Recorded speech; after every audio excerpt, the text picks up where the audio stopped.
गिरिराज जी पुनः पधरा दिए।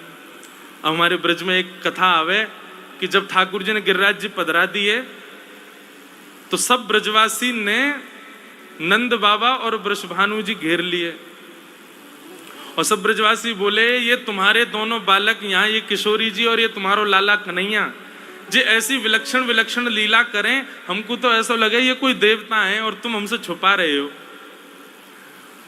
तब नंद बाबा और वृषभानु जी बोले, देखो भैया ये कोई देवता नहीं है, पर हम आपको सांची बताएं। तो गर्गाचार्य जी जब नामकरण करवे आए तो गर्गाचार्य जी ने ये बात बताई कि ये नारायण के समान गुण वाले हैं। तो सब ब्रजवासी बोले, जब ये दोनों नारायण के समान गुण वाले हैं तो फिर एक काम करो, इन दोनों को ब्याह कर दो, दोनों उनको ब्याह होना चाहिए। अब वृषभानु जी और नंद बाबा एक दूसरे को देखें, दूर खड़े ठाकुर जी तो पूरा इंटरेस्ट वहीं चलोगा ठाकुर जी को।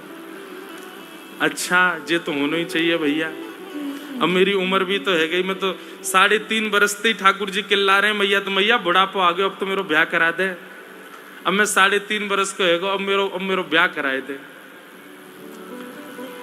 वृषभानु जी नंद बाबा से सब ब्रजवासी बोले, भैया आप दोनों अपने बालकन को ब्याह कर दो। आज ठाकुर जी दुल्हा बने पहले ही बैठे हैं।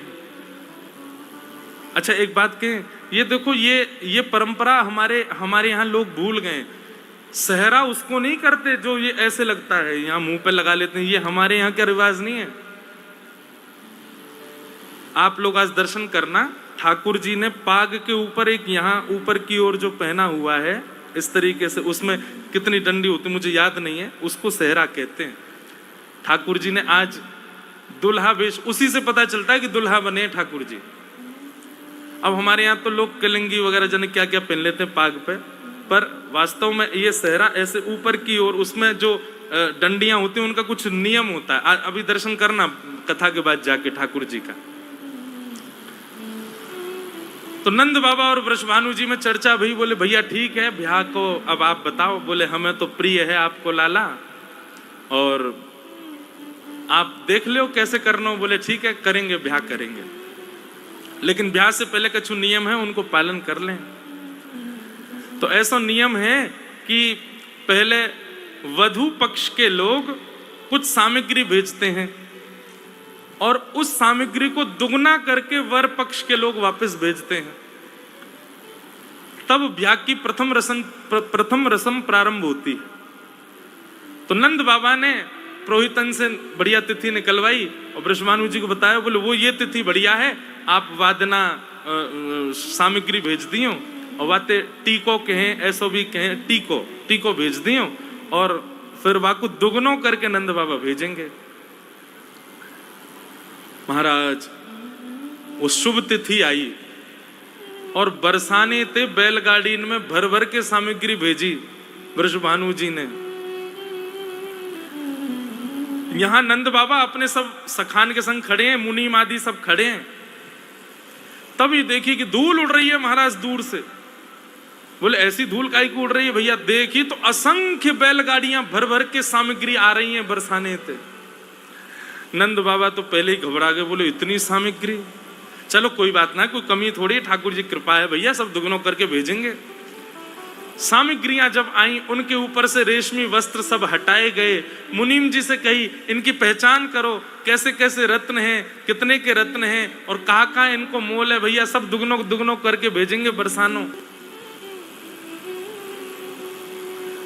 मुनीम जी ने आकर के सब देख दाख करके नंद बाबा से कोई बोले, बाबा ये जैसी सामग्री आई है वैसी वापस भेज दो बरसाने, और वृषभानु जी को पत्र लिख करके कह दो कि हम ब्याह नहीं कर पाएंगे। हम तो भैया एक बैलगाड़ी की एक सामग्री को मोल इतना होगा कि बाबा आपको नंद भवन को चौक बिक जाएगा पूरा। ये इतने महंगे महंगे रत्न हैं, आप तो वापस कर दो। ये तो ऐसा लगे इनके यहाँ साक्षात कुबेर बैठो होगो का। मना कर दो भैया, अपनी नाक कटे वासे बढ़िया तो ये है कि ये वापस कर दो और वृषभानु जी से कह दो हम ब्याह नहीं कर पाएंगे। ये बात वहीं खड़े खड़े नंद नंदन श्रवण कर रहे हैं। सोई ठाकुर जी दौड़ करके गए, एक बैलगाड़ी में चढ़ गए, वहां में तो मोतीन की माला निकाल करके ले गए और जाए करके खेत में बोए आए, मोती न तोड़ के लौट करके आ गए ठाकुर जी। यहाँ नंद बाबा ने मुनीम जी से कहीं सबरी सामग्री गिनती करके वापस भिजवाओ, जो जितनी आई है भैया, कहीं कम नहीं पड़ जाए कोई, और सुरक्षा भेज दियो, कहीं कोई बीच में कोई उठा निकाल नहीं ले कछु। मुनीम जी ने गिनती करवाई तो महाराज एक बैलगाड़ी में मोतीन की माला कम है। मुनीम जी आकर के बोले बाबा ये तो अनर्थ है गयो, हम संबंध तो कर ही नहीं पा रहे, वाकई बात तो और अनर्थ ये है गयो कि जो सामग्री आई उतनी भेज भी नहीं पा रहे, दुगुनो करनो तो बहुत दूर की बात। नंद बाबा बोले कहा भाई? बोले कोई मोती की माला चुरा के ले गए हो बाबा। नंद बाबा बोले ढूंढवाओ भैया, पूछो सबन से, हाथ जोड़ जोड़ के कहाँ गई मोती माला।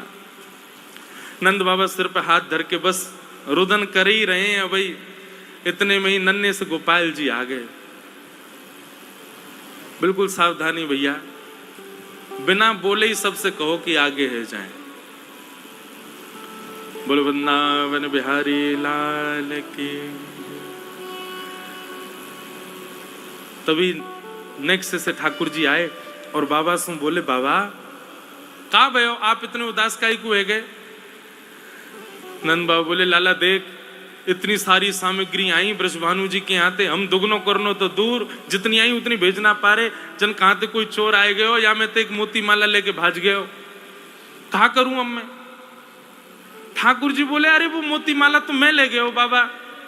बोले तू काहे को ले गए हो? बोले मुनीम जी आप तो यूं कह रहे कि भैया हम पे तो इतनी सामग्री नाए बनेंगी, दुगनी करके हम तो नाए भेज पाएंगे, तो जितनी है उतनी वापस भेज दो। मैंने सोची कि वैसे मैं इतना बड़ा है गया हूँ, मेरो ब्याह ना है रो, और अब जब वापस ना करे दुगने करके तो बाबा ना जाने कितने दिना बाद मेरो ब्याह करेंगे, ब्याह तो होना चाहिए अब मेरो।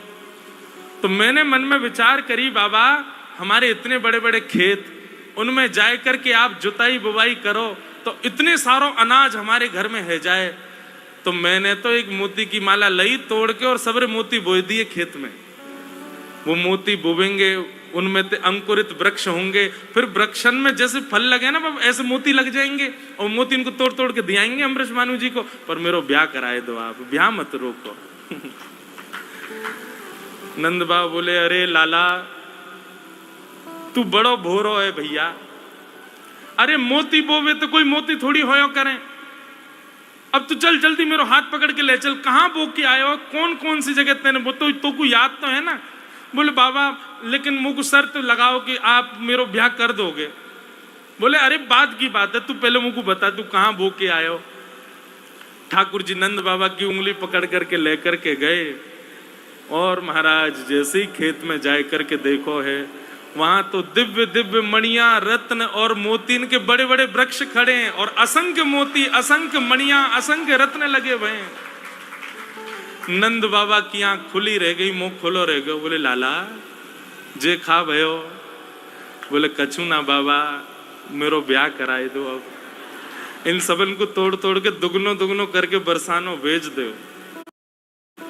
और श्री ब्रजभानु जी से कह दो अब ही तैयारी करें, बाबा मुंह पे रुको ना जाए रहे हो, अब तो जल्दी घोड़ी मंगाओ, मुंह को बैठा के दुल्हा बना के ले चलो, मेरो ब्याह कराए तो ब्याह मत रोकियो बाबा।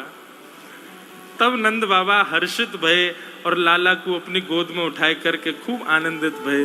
अच्छा देखो ठाकुर जी की लीला प्रत्यक्ष प्रमाणित कर देती है कि वो भगवान है, लेकिन ब्रजवासी मानते ही नहीं कि वो भगवान है। ब्रजवासी इतने सीधे हैं, इतने सरल, उनको लगता है ऐसे ही हो गया होगा भाई, जैसे हम बीज बो में वैसे मोती बोवे है गए होंगे। जब प्रेम इतना बढ़ जाता है ना, तो आपको वास्तविकता और जड़ जानने की इच्छा नहीं होती, जो दिख जाता है आपको विश्वास हो जाता है कि हाँ ये ऐसा ही होगा। ये प्रेम की पराकाष्ठा जिसमें हो उसका ऐसा लक्षण होता है, वो ज्यादा गहराइयों तक पहचानने की उसकी इच्छा नहीं होती। ऐसा कैसे हो गया, ये कैसे हो गया, ये कैसे संभव है। जो आजकल के पढ़े लिखे लोग हैं वो तर्क कुतर्क में जाते हैं, पर ब्रज के उपासकों को कुतर्क में नहीं जाना चाहिए। निधिवन में आज भी रास होता है क्या? सब यही पूछते हैं। अरे भैया केवल निधिवन में नहीं होता, संपूर्ण ब्रजमंडल में आज भी रास होता है। देख व्यवहारी दृष्टि चाहिए, आज भी ठाकुर जी कर रहे हैं। हमने सुना है रात को वहां जो चला जाता है सुबह तक वो अंधा गूंगा बहरा हो जाता है। भैया ठाकुर जी जाको दिख जाएंगे ना, वो अंधो ही है जाएगा, फिर वो जानबूझ के अंधो है जाएगा।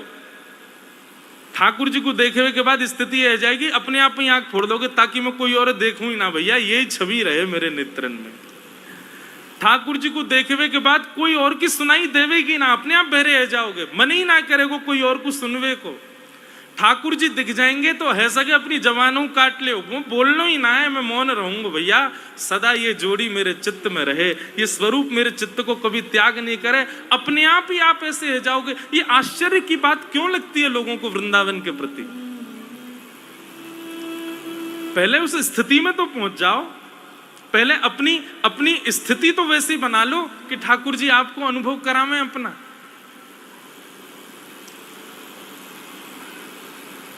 प्रेम की पराकाष्ठा जब होती है तब विश्वास प्रकट होता है चित्त में, फिर उस कही गई बात या उस स्थिति को ज्यादा परखने की इच्छा नहीं होती चित्त में।